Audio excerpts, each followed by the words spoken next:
ഇടതുപക്ഷ ജനാധിപത്യ മുന്നണി തെരഞ്ഞെടുപ്പിനെ അഭിമുഖീകരിക്കുന്നതിന് സംഘടനാപരമായ ഒരുക്കങ്ങളെല്ലാം നേരത്തെ തന്നെ പൂർത്തിയായി കഴിഞ്ഞിട്ടുണ്ട്.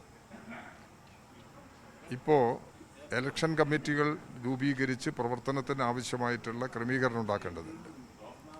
ജൂൺ 2-ാം തീയതി ആകുമ്പോൾ ഇടതുപക്ഷ ജനാധിപത്യ മുന്നണിയുടെ എല്ലാ തലങ്ങളിലുമുള്ള തെരഞ്ഞെടുപ്പ് കമ്മിറ്റി രൂപീകരണം നടക്കും. അതിനുള്ള ഏർപ്പാടെല്ലാം മലപ്പുറത്ത് ആലോചിച്ച് ആവശ്യമായിട്ടുള്ള ഒരുക്കങ്ങൾ നടത്തി വരികയാണ്.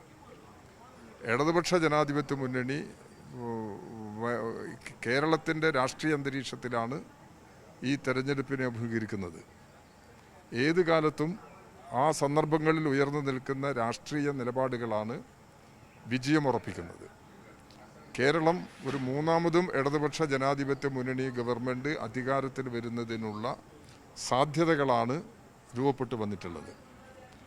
രണ്ടാം പിണറായി ഗവൺമെൻറ്റിൻ്റെ 4-ാം വാർഷികാഘോഷം അതിഗംഭീരമായി കേരളത്തിലുടനീളം ആഘോഷിക്കാൻ കഴിഞ്ഞിട്ടുണ്ട്. അത് ആ പരിപാടികളിൽ ജനങ്ങളുടെ പങ്കാളിത്തം വെച്ച് പരിശോധിക്കുന്ന സന്ദർഭത്തിൽ ഇടതുപക്ഷ ജനാധിപത്യ മുന്നണി ഗവൺമെൻറ്റിൻ്റെ പരിപാടികളെ ജനങ്ങൾ വലിയ തോതിൽ സ്വീകരിക്കുന്നു. ജനക്ഷേമ നടപടികൾ, വികസന പ്രവർത്തനങ്ങൾ, ഇതിന് താരതമ്യമില്ല.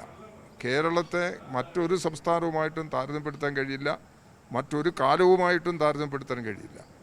വളരെ പ്രതികൂലമായ സാഹചര്യങ്ങളുണ്ടായിട്ടും സാമ്പത്തികമായി കേന്ദ്രം വലിയ തോതിൽ ഉപരോധിച്ച് തകർക്കുന്നതിന് വേണ്ടി ശ്രമിക്കുമ്പോഴും അതിനെല്ലാം അതിജീവിച്ച് മുന്നേറാൻ കേരളത്തിന് കഴിഞ്ഞിരിക്കുന്നു എന്നുള്ളതാണ് ഈ അനുഭവങ്ങൾ തെളിയിക്കുന്നത്. അത്തരമൊരു സാഹചര്യത്തിലാണ് നിലമ്പൂർ ഇലക്ഷൻ വന്നു ചേരുന്നത്. ഇലക്ഷൻ വളരെ പെട്ടെന്ന് ഉള്ള പ്രഖ്യാപനം വന്നു. നേരത്തെ ഇലക്ഷൻ നടക്കുമെന്നറിയാം. എന്നാലും കേന്ദ്രത്തിലുള്ള ചില പ്രത്യേക സാഹചര്യങ്ങളെല്ലാം വെച്ചുകൊണ്ട് ഒരു നിലപാടാണ് കഴിഞ്ഞ സന്ദർഭങ്ങളിലെല്ലാം ഞങ്ങൾ സ്വീകരിച്ചത്.